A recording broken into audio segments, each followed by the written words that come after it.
from last week. One button here. Let me just go back. So we're in chapter 3 of Elpis Israel, which goes from page 75 to 108. But there is like a couple different themes within the chapter. The whole last set of 3 when we did it, we finished Temptation of Man. Last week we went through the serpent. And hopefully this week we'll go through the next 2, the nature of the transgression and a good and evil conscience. They're both like fairly short sections, so I'd like to try and finish them, but we'll see. Maybe we'll get lots of discussion, which would be great, but if not, then we can try and finish them up. So this is page 85 in my book. I think it's pretty close in the other ones. Just look for the heading called the nature of the transgression. 83 in this one. 83. Probably a newer edition. Okay, mine is like a new edition, but it's technically the original edition. So just let me know if anybody is still looking for it. You finding it there, Sid? I'm looking. Oh, that you have the online one, right? It lines up good with the online version. It just dial up page 85. It should come to it. Okay, so just look for page 85 in there, and it says it should. Thank you. Anyway, so what we've kind of been covering is like a variety of different aspects about Adam and Eve, the serpent, the tree of life, the tree of good and evil, the garden, kind of all the things that you find kind of like at the beginning of Genesis. What we were looking at last week was kind of Genesis 3 verses 1 to 6, which is about the temptation of Eve. And then we jumped like into the temptation, and we kind of broke it down into these 5 steps. Let me find it for you here again. So kind of broke it down and said you can think of like temptation as entering the mind through kind of the first 4 ways, and then once it enters the mind, it starts playing the lust of the flesh, lust of the eye, and the pride of life. But so don't necessarily think of these steps as like, okay, when first we get to step 1 and then next we progress on step 2. Kind of more of it could be a multitude or you know, a variety of these in any different order. But this is kind of the 5 ways that were shown when Eve was tempted.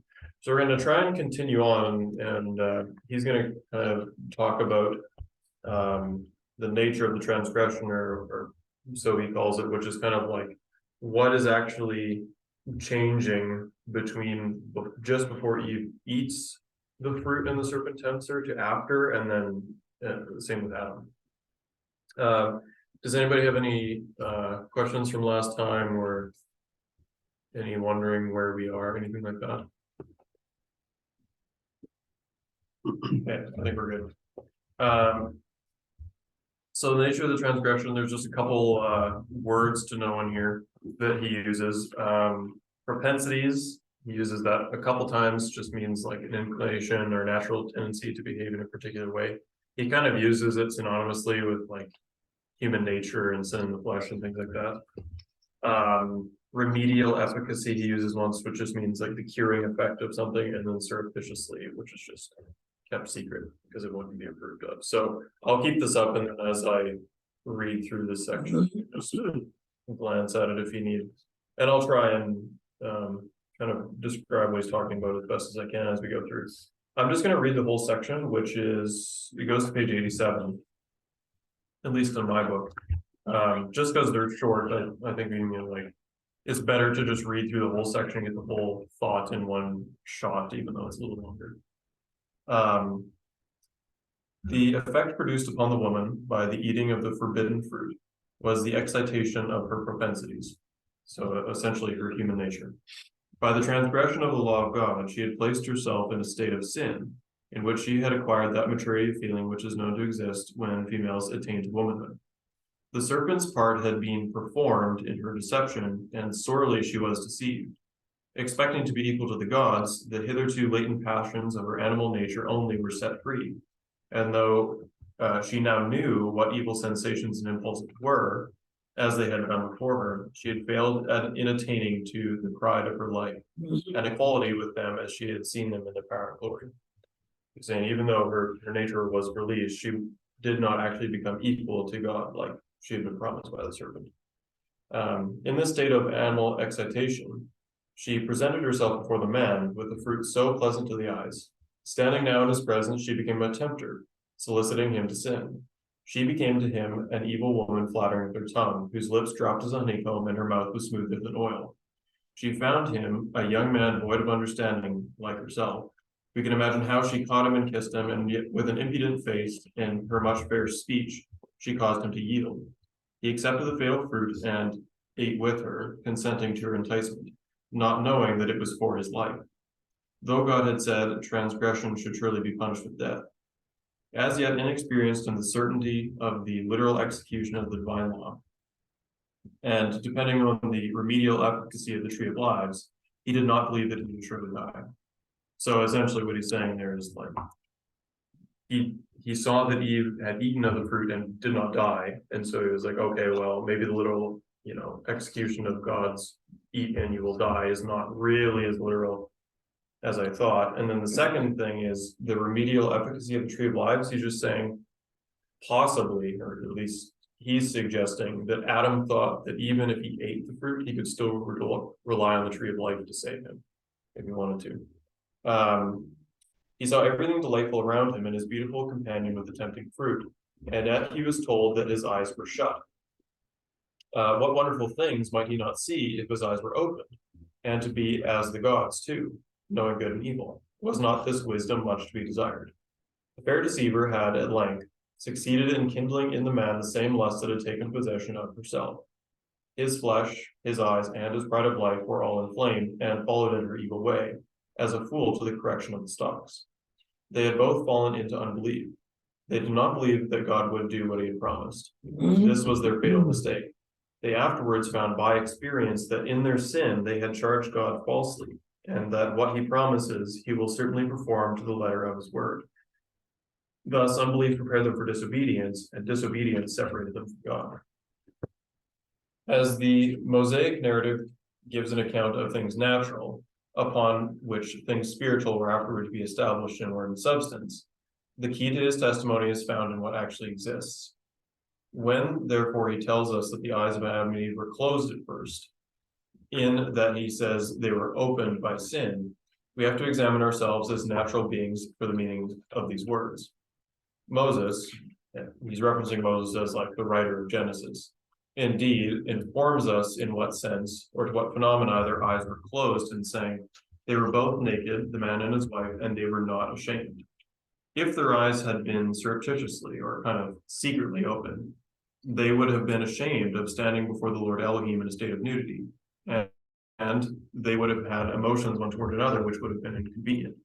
But in their unsinning ignorance of the latent propensities of their nature, shame, which makes the subject of it feel as though he would hide himself in a nutshell or be buried in the depths of the sea, found no place within them.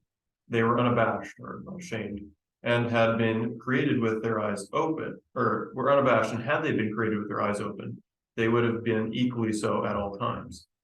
But seeing that their eyes were open in connection with, and as a consequence of doing what was forbidding, having yielded their members servants to uncleanness and iniquity unto iniquity, and their superior faculties being constituted susceptible of feeling, they were ashamed. So essentially what he's saying is, if Adam and Eve had truly had their eyes open, so to speak, before sin, they would have been able to notice that they were in fact naked before God and would have been ashamed of it before.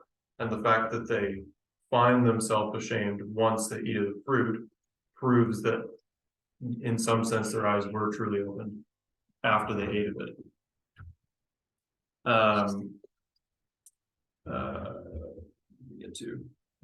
The uncomely parts of their body became their shame, and from that time have been esteemed dishonorable and invariably hid. The inferior creatures have no such feelings as so other animals of the world, because they've never sinned. But the parents of Cain, in their transgression, having served themselves of the members they afterwards concealed, were deeply affected both with shame and fear, and their posterity have ever since more or less partaken of it, having after the same form. Having transgressed the divine law and solaced themselves with loaves, the eyes of them both were opened as the consequence. And when opened, they knew that they were naked, which they did not comprehend before. By the law is the knowledge of sin, and sin is the transgression of law. So, having transgressed the law, they knew that they were naked without waiting for the Lord to reveal it to them, and to permit them the lawful use of one another in his own time. They were quite chagrined at the discovery they had made, and sought to mitigate it by a contrivance or invention of their own. They sewed fig leaves together and made themselves aprons. Although thus corporately defended by mutual observation, which is like the most complicated way ever of saying they couldn't like see each other anymore because they were covered in fig leaves. The nakedness of their minds was still exposed. They heard the voice of the Elohim, which had now become terrible, and they hid themselves from his presence among the trees. They had not yet learned, however, that the Lord was not only a God at hand, but a God also afar off, and that none can hide in secret places, and he not see them, for he fills both the heaven and the earth. Their concealment was ineffectual, or didn't work, against the voice of the Lord, who called out to him, where art thou, Adam? And he answered, I heard thy voice in the garden, and I was afraid because I was naked, and I hid myself. Adam's heart condemned him, therefore he lost his confidence before God. Okay, so just kind of a quick summary of this section here. I just put down 3 points, but if anybody has any other ones that they think were interesting, or feel free to bring them up. So the first one, Eve's eating of the fruit brought the full understanding of sin into her mind, as well as the full effect of the lust of her eyes, the lust of the flesh, and the pride of life. So I think he brings that out of like, before the sin, they were not fully enamored, I guess you could say, with the full amount of their human nature. And it wasn't until after they ate the fruit and they could actually see that there's a difference between good and evil that it was like given to them in full. Knowing what she had done, she still continued to take it to Adam and tempted him with it to join her in this newfound understanding. And both of them suffered from believing that God would not carry through on his word of condemning them to death. And Adam and Eve's realization and shame was a trait only started upon their realization of the sin. So like I was saying before, they're not shameful at all of their state before sin nature became a part of their makeup. The rest of the animals in the garden remained in a state of ignorance of their place before God, whereas Adam and Eve fully recognized their inferiority. And I think he says that at some point here, all the other animals in the world you would kind of consider naked because they have no conception of right or wrong, and they've never sinned before God because God has never given them a law to sin against. Just a couple of discussion points that I thought was kind of interesting, and maybe we'll get some discussion started on this point. This is just kind of a thought I had, and people can challenge it if you're like, I don't think so, but I just thought I'd throw it up there and maybe get some thoughts going. So Adam's willingness to partake in the fruit depended on Eve going and further enticing him after by the fact she hadn't died and eating the fruit, which would have made him doubt God and his ability to actually carry through on his promise. And then, like he suggests, possibly the belief that he could use the tree of life as a safeguard, even though he had eaten.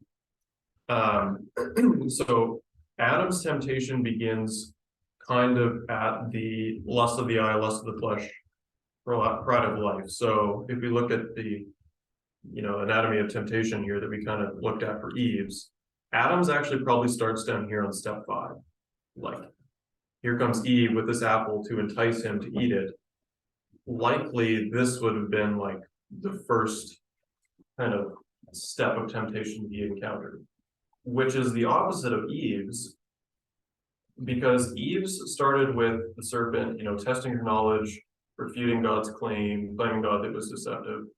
It's weird that Eve, for some reason, seems to have been tempted by the serpent on a more logical plane first, and then progressed to her lust of the eye, lust of the flesh, pride of life level, where Adam started at lust of the eye, lust of the flesh. He would have seen Eve carrying this apple. And then afterwards, John Thomas suggests would have maybe started to think about like, well, she didn't die, so it must not actually kill us, and well, I could still use the tree of life, or at least John Thomas is suggesting here that might be what he thought. So it's funny that it goes like that, and let me get back to my discussion points here.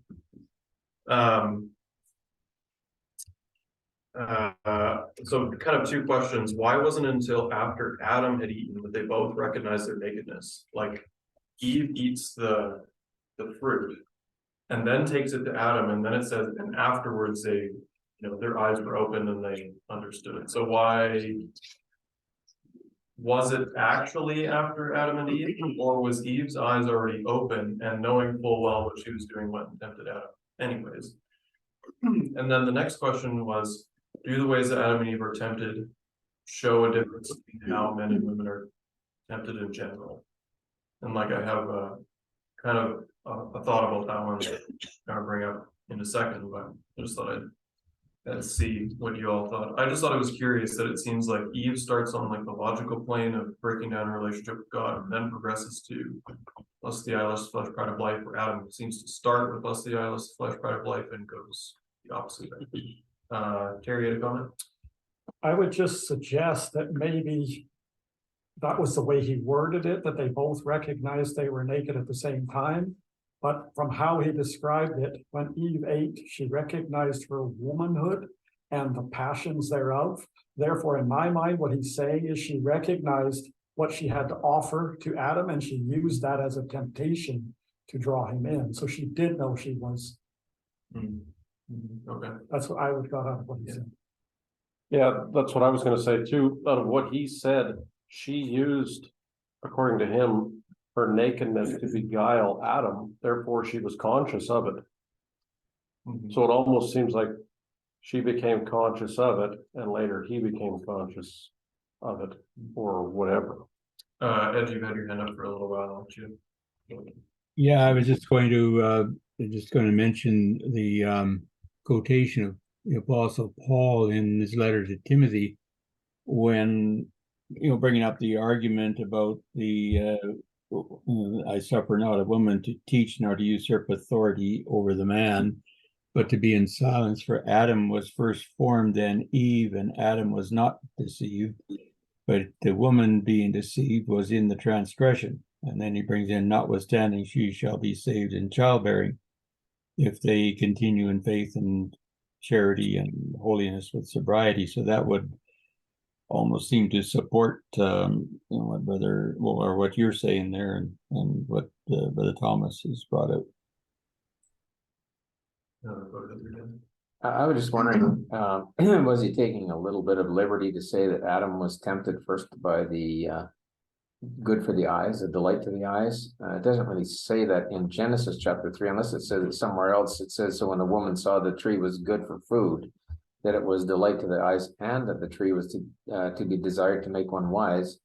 She took of its fruit, ate, and she gave some to her husband who was with her, and he ate.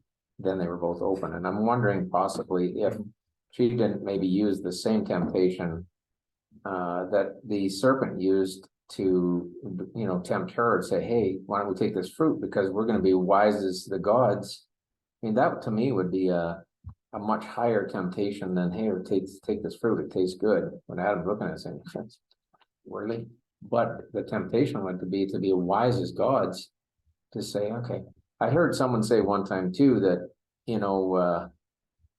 and I don't know, it's a liberty as well to say that if she partook of the fruit and knew that she was going to die, that he ate it as well, because now that he had a partner that, and this was a Christadelphian thought as well, that he didn't want to be, stuck there on earth without her. So, but, because it's all the other animals, why did God give him Eve in the first place? Because all the other animals had, male and female, right? He created them. So, I mean, but I'm just wondering if maybe it's a bit of a liberty to say that it was due to the fact that it was looking good to eat. You know what I mean? Just a thought. I wonder if he also like I think you're right. He does take a bit of creative liberty because it doesn't actually say that. I wonder if he thinks that though, like because of the other places in scripture where women are like described as tempters, I guess you could say. Is that rain? Wow, okay. Just whenever you talk. Just whenever I talk. Just hope the wind stays down. Brother Gordon, you ever hand up? Yes, I can't really speak to the order of temptation, because I think that the point is that when you have all three of those combined together, you have a very powerful temptation. And it seems like the serpent used the pride of life first to say, you'll be as gods, knowing good and evil. But it seems like the woman noticed the I guess the lust of the eyes. I suppose the tree or the fruit looked good to eat. But when you get the combination of all three, you've got a very, very strong temptation. For sure, and I think we brought that up last week, that actually the idea that it was like good for food and pleasant for the eyes wasn't something that the serpent suggested at all.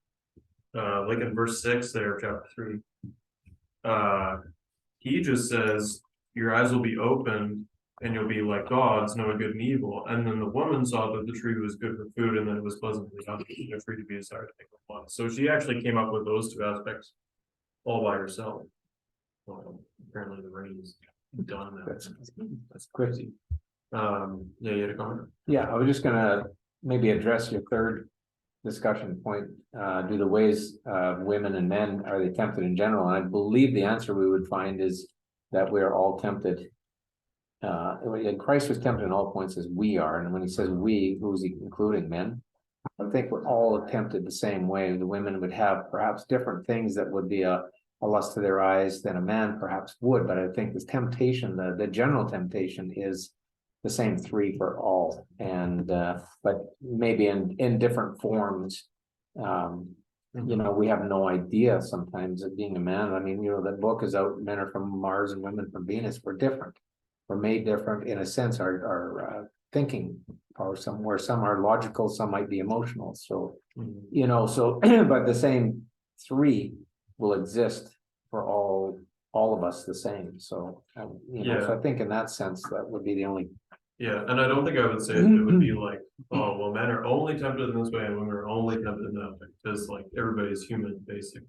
One thing that made me kind of think of this, and it's on my next slide here, was I was trying to think through, and we were talking about this last night, like all of the women listed in the Bible who sinned, good or bad, and like what was their motivation behind it. And it seemed like all the ones that we could come up with here, the vast majority of them was, you could say, like pride of life motivated. Like it wasn't as much lust of flesh. Some of them were, like you could maybe say, Potiphar's wife in tempting Joseph was like lust-driven sin, but then actually her reaction to it, where he flees away from her and she goes and tells Potiphar what he did, was actually something to do with her own pride. And wanting to, you know, like angry that Joseph had scorned her more than it was a lust thing. Yeah, Terry. I just have a kind of backing up question, and he says it on the bottom of page 85. He says, thus unbelief prepared them for disobedience. Now, my question is, lately I've been listening to quite a few talks, and so many people are leaning to this. We can't do it. We need Christ. And that's absolutely true. But then they seem to throw in this idea that this is some external help that we're going to get. Maybe external is the wrong word. What I'm saying is he saying that if we read the scriptures enough and developed our belief enough, we would be strong enough and then have Christ's help to overcome sin? It's because of our weakness of faith that we sin. And so the strength that we have to have is of the word, in us. And if we have a lack of the word in us, we would be able to do like Christ says, quote scripture whenever there's a temptation, right? To fend it off because of our unbelief. We somehow say, well, maybe he won't kill me for this sin, or maybe I'll be able to repent and get away with it, or whatever we use to manipulate our own minds, because we got the serpent in our head, right? Yeah. And he's telling us one story, and we're supposed to be telling ourselves the other story, but there's always this battle. So is it just what he's saying is it's just basically a weakness of faith? I'd say like yes and no. Like, yes, I think if you studied your Bible all the time, you would absolutely like give less opportunity for disobedience, right? Because you would be more like Christ and being able to, quote a verse. I think it would be maybe a little bit of a stretch to say that if you did it enough, you could stop it completely. I would say, just because we're not Christ, even though we try and be like him as much as possible. So yeah, I agree with you generally though. What I guess the scripture says is we're leaky vessels, right?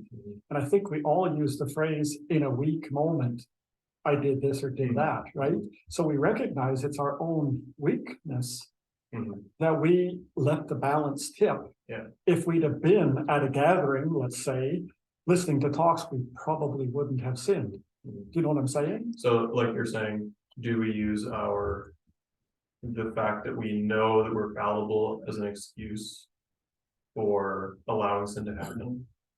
Which we like all do. I'm not yeah, saying, yeah. I'm not suggesting we can be sinless. like just the idea that, if we said like, well, we know that we'll all fail. Like, and so when we do fail, we're like, oh, well, this Yeah, happened what just do be you one of those expect? times, Exactly. Sid, you had a comment? I think it maybe comes also down to the cause of why we think that way. And it kind of runs in the same direction. We tend to lose contact with the reality of God. Our minds, we're kind of like similar to Adam and Eve, well, God won't really do what he says. It's sort of an expansion of that to the point where our subconscious denies the presence of God. And as Terry said, if we have the word fed into us on a regular basis, then we become more aware of God's presence. And I think it's kind of a funny sign I came across in town when I went by a church. It said, God isn't interested in weekend visitation. He wants full custody. And, separating our spiritual life from our everyday life is part of that process of losing contact with the reality of God. If we are living with God in our minds more, then we are going to have a greater resistance to sin, just simply because we know he's there.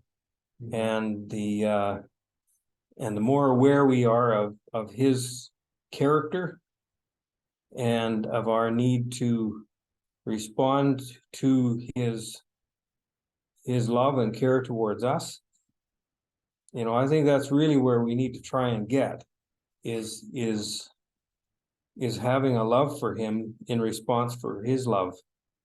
And he says that is what compasses us about, or puts us in a corral, you might say, rather than on the end of a rope like the ox or the ass. And Eve, in her words to the serpent, was revealing that she was on the end of a rope. She was not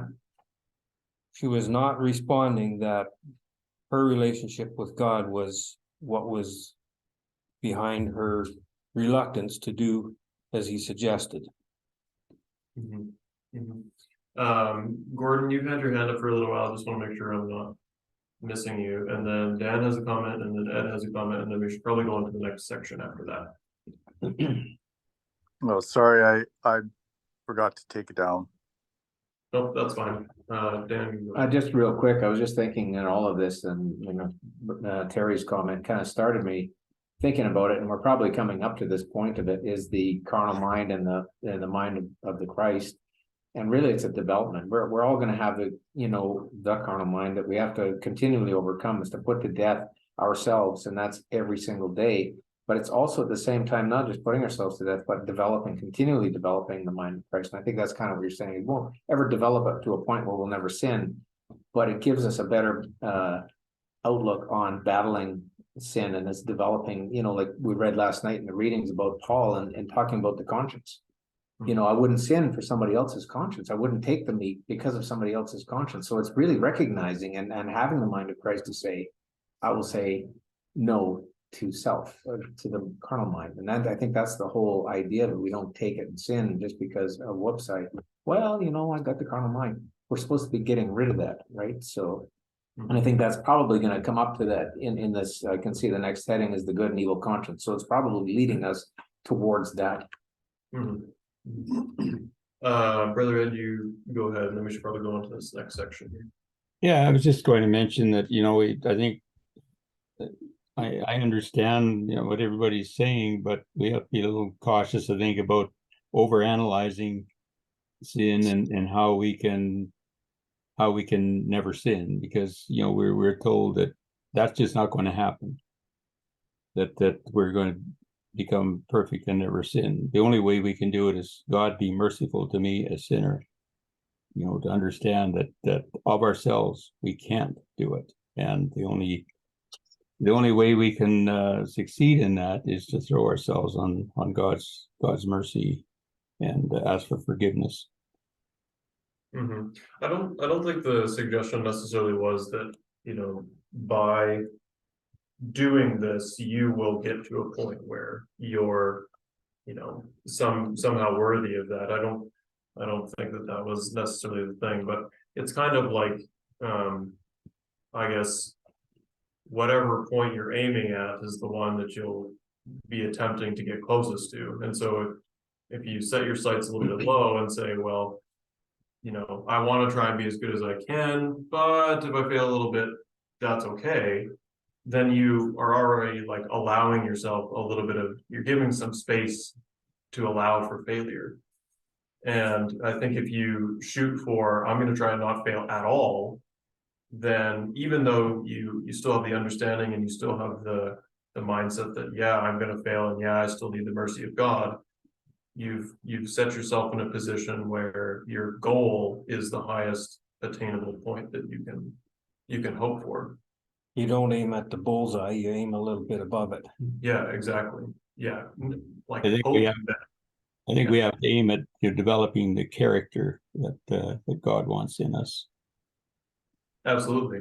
Just not use sin as an excuse to say, whoops, I'm just a sinner anyway, so I guess sin is okay, so I'm going to rely on the mercy of God. Paul says, God forbid if we should do that. So, I think what you said is right. With it, that's not the conversation. I don't believe it was.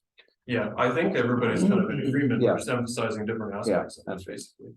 I'm gonna go on to this next section just because I want to try and get through it, but it's very much the same sort of conversation that's going on here. So we can probably just continue at the end of them. A couple phrases here that he uses that are from the 1850s. Pecuniary emoluments. Never heard that one before in my life. It means financial profits. Supposititious, just based on assumption rather than fact, and inveteracy, which is just long established and unlikely to change. So when we get to those, you can just take a glance at the screen there. I'll do my best. So just starting page 87, A Good and Evil Conscience, starts with the words the reader. The reader, by contemplating Adam and Eve in innocency and afterwards in guilt, will perceive in the facts of their case the nature of a good conscience and of an evil one. When they rejoiced in the answer of good conscience, they were destitute, or they had no shame or fear. They could stand naked in God's presence, unashamed or unabashed, and instead of trembling in his voice, they rejoiced to hear it as a harbinger of good things. It was then pure and undefiled, being devoid of all conscience of sin. They were then of the truth, living in obedience to it as expressed in the law, and therefore their hearts were assured before him.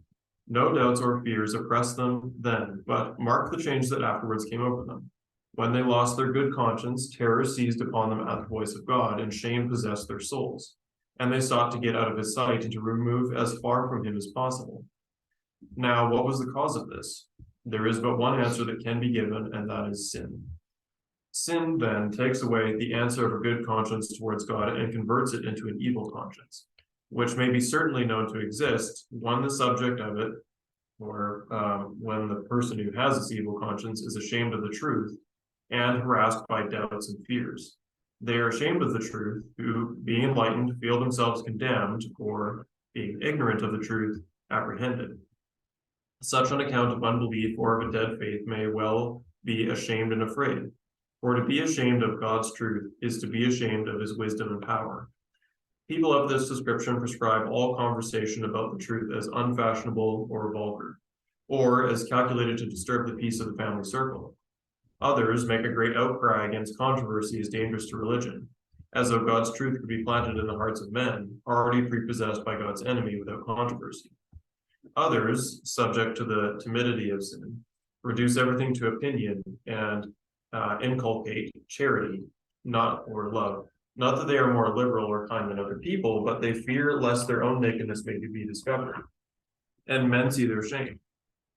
While another class of bashful professors cry out, "Disturb not that which is quiet," which is a capital maxim, or basically a saying for a rotten cause, especially where its subversion would break up all vested interests and pecuniary emoluments, which just means financial benefits. So it is, while the righteous are bold as a lion, the wicked flee when no man pursueth. Sinners, however pious they may be reputed to be, are invariably cowards. They are ashamed of a bold stand for their own profession, and afraid of an independent and impartial examination of the law and testimony of God. Understanding then that sin, or the transgression of God's law evinced by doubts, fears, and shamefacedness, is the morbid principle of an evil conscience, what is the obvious indication to be fulfilled in its removal? The answer is, blot out the sin, and the conscience of the patient will be cured. The morbid phenomena will disappear, and the answer of a good conscience towards God remain.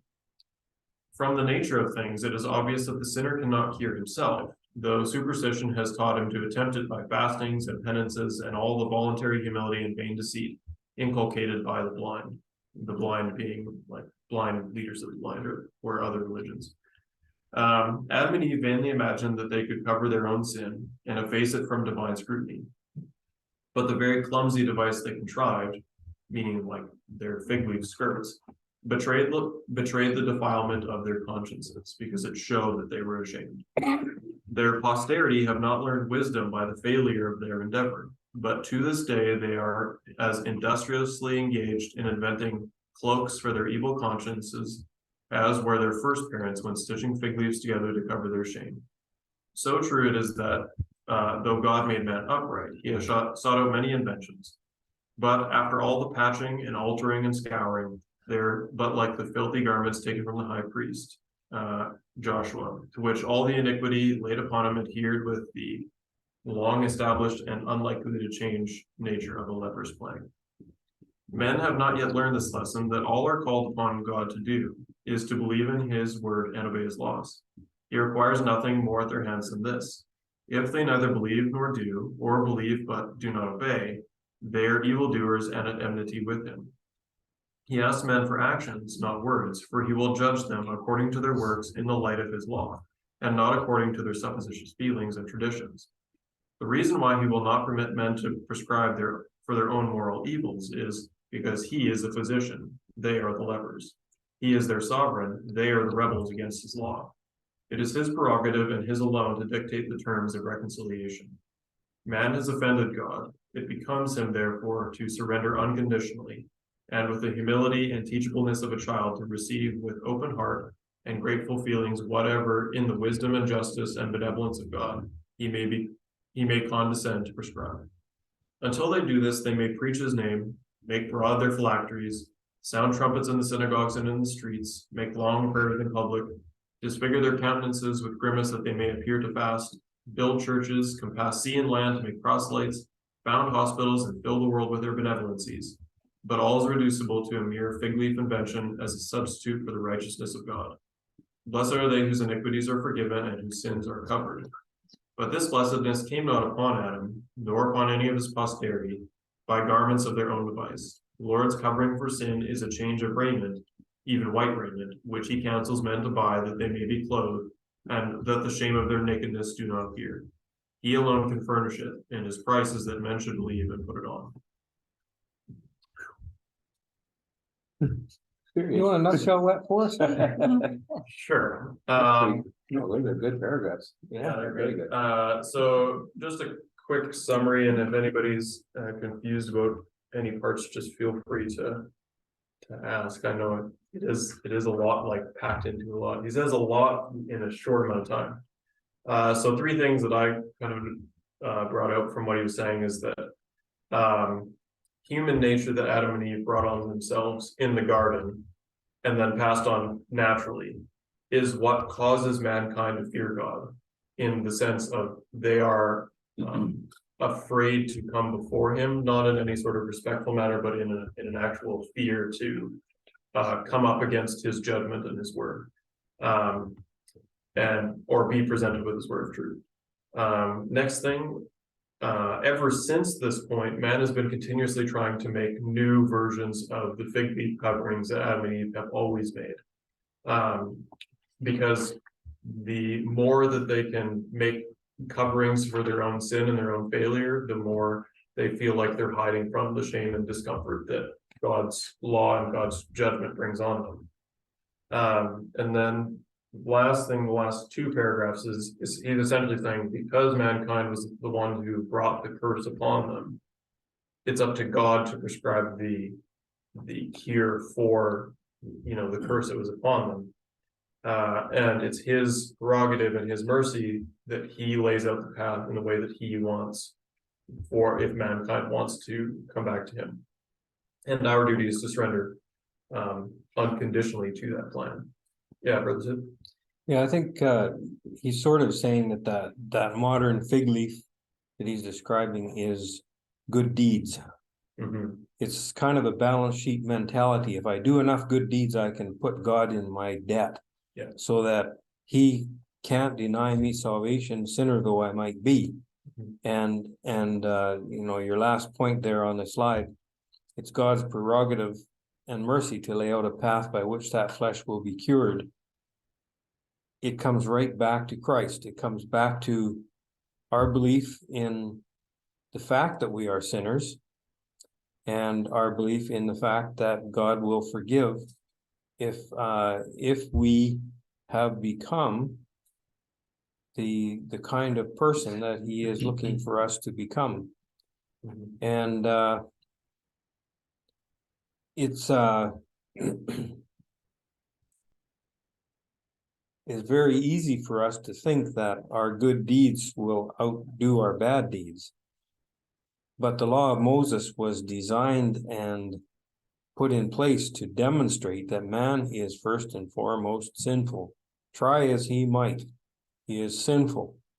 And he might as well accept that, though that doesn't mean he shouldn't try to do God's will, but he may as well accept that he's going to be unsuccessful without the added provision of the righteousness of God. We have no righteousness of our own. Mm-hmm.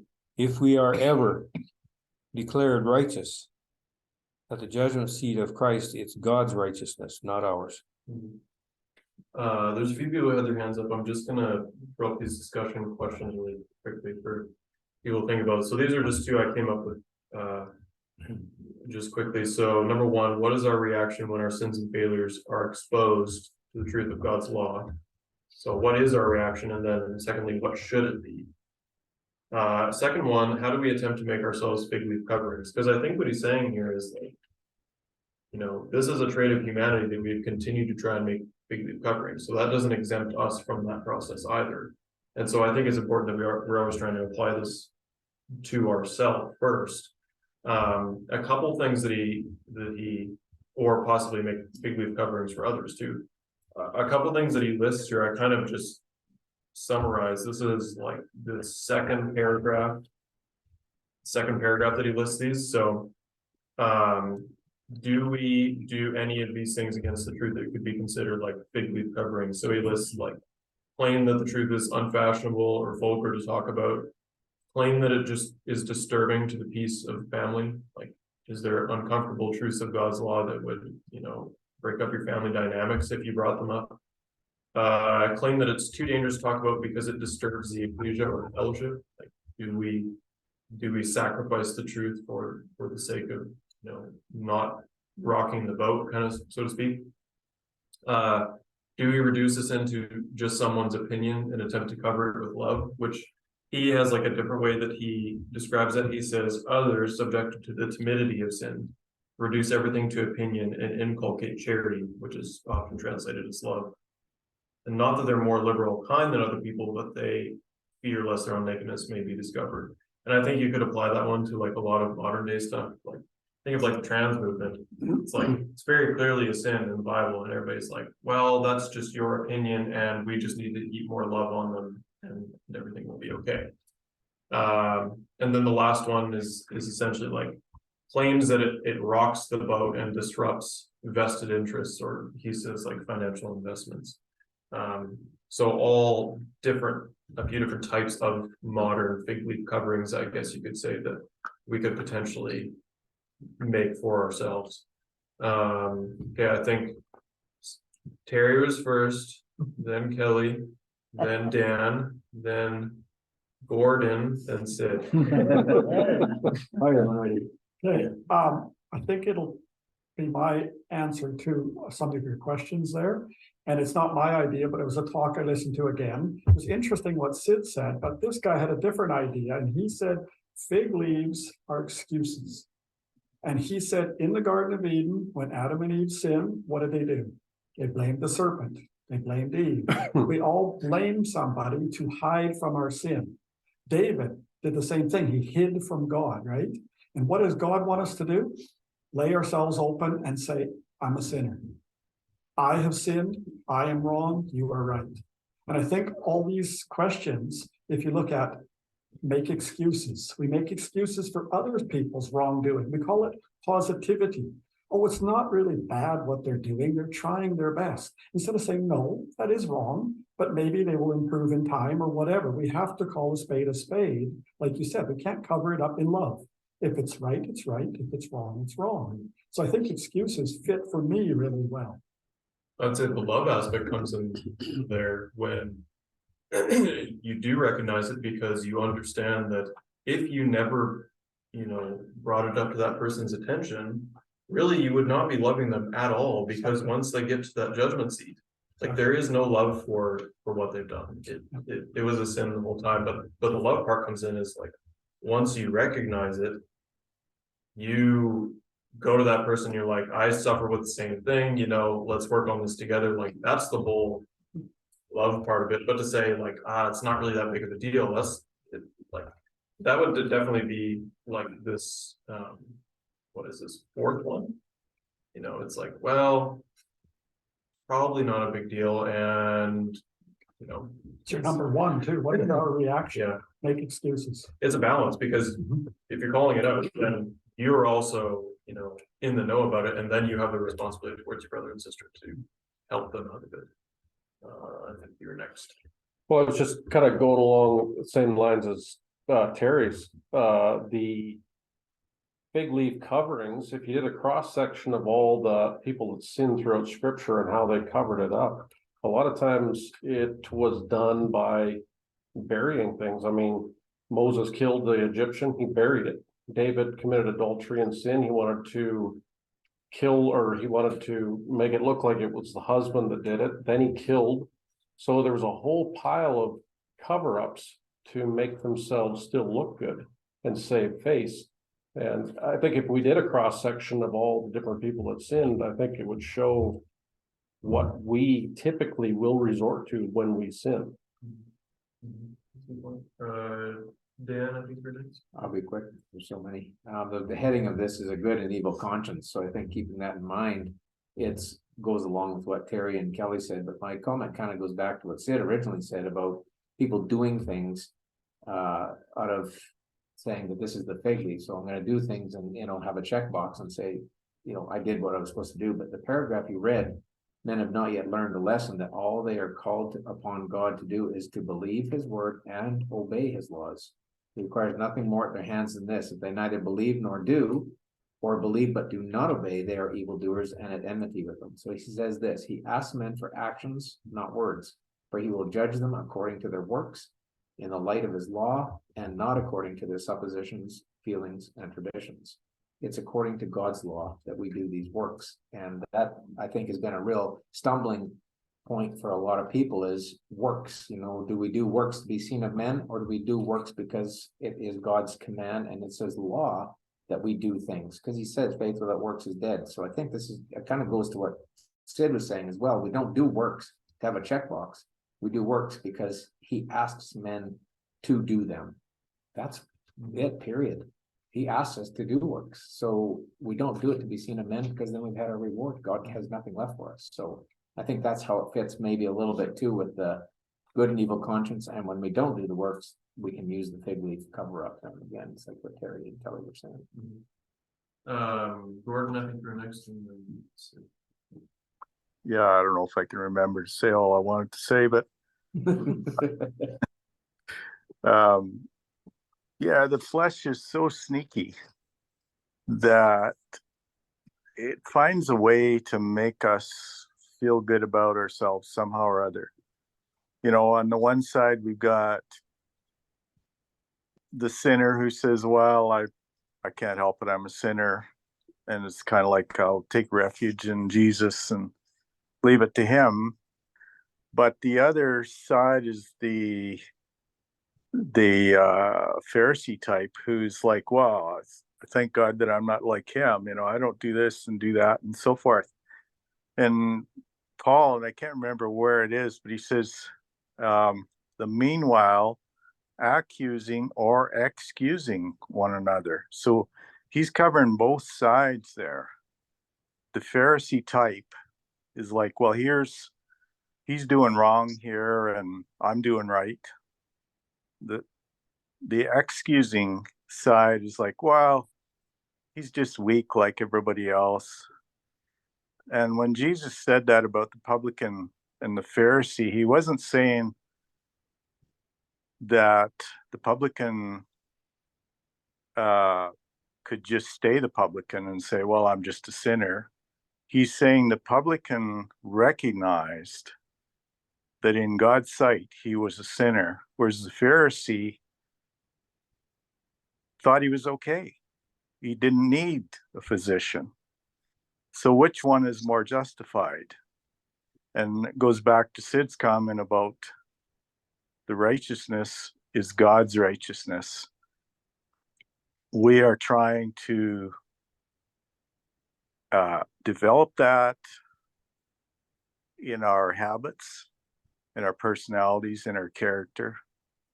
But inevitably, we do fail. Even really faithful men made some big stumbles, and we will too. So that keeps us recognizing that as hard as we try, and we must try hard, we still don't have our own righteousness. It's only what we've absorbed, you might say, from God's word. I don't know if that's clear enough on what I'm trying to say. That makes sense. And like you said, I think Sid, you're talking about that at the end. And that's also what he talks about in the last paragraph there, where he's like, like he's saying, it's up to men to surrender unconditionally with humility and teachableness of a child. And until they do this, they can preach his name, they can make for other phylacteries, found hospitals, and essentially it means nothing. No amount of good works will ever create righteousness that is worthy of entering the kingdom until you can, like lay bare sins to God and actually, make that clear to him that you recognize that. Sid, you had a comment? Yeah, I was just looking at your list there, and we have to take it back to its source. You know, do we do any of these against the truth? Claim it's unfashionable, claim. We would be shocked to hear ourselves say some of those things out of our mouth. It's the process in our mind that does it quietly, even almost subconscious to our own selves. We do that. We use those outs, and that we would be shocked to hear ourselves or anyone say verbally. Yeah, absolutely, because like the first one there, claim that it's unfashionable to talk about. Like, we wouldn't necessarily say openly, well, it's not really popular to bring up the truth to each other, but like, I'm sure that almost everybody has felt that at some point in time, where it's like, you know, you might not say, oh, it's unfashionable to talk about the truth, but your actions sure show a mindset where that is the case, or like in any of these. Terry, you had a comment? You know, just quickly make a comment. I really totally agree with what Gordon said, and he's bringing out the balance, which we talked about on Sunday. There's a balance, and when we discuss things and we sound like we're on opposite sides, we're just emphasizing the one side of the balance and the other side of the balance. Now, Ed always talks about we got to become people. It's not what we do, it's who we are. Well, he's absolutely right. But somebody who has become patient will live doing acts of patience, right? If I say I'm a carpenter, there will be things that I have built because I'm a carpenter, right? Yeah. If I say I'm a carpenter, I'm not a carpenter, there'll be nothing that I built, or it'll be crooked, right? So what we become, we can do works that aren't based from goodness and love for God. They're just works. So God, I mean, Ed is absolutely right. We have to become those things, but then we have to let that manifest in works. Yeah, and both are so essential. Like, Absolutely. I think sometimes we try and like untangle them and be like, well, you need to have this one, you need to have this one. It's like, you can't have one or the other, right? That's at all effective. Like you're saying, you can have works, but essentially it's totally meaningless if it's untied or untangled with faith. Yeah. Yes. The term that describes that reaction between people is polarity. If I think you're out in left field, I'm going to go out in right field to try and produce balance, when in fact I am causing you to go further out in left field to off balance my right field. It's not productive of balance really, but it's human nature's way of trying to respond to someone else's extreme, or what we see as someone else's extreme. You know, when it comes to faith and works, we really don't need to go any further than looking at Abraham. But Paul goes to some effort to describe the fact that Abraham had righteousness counted to him before he did any works. But when we look at the life of Abraham, it was after that point that the works came out. His works were a response to his faith.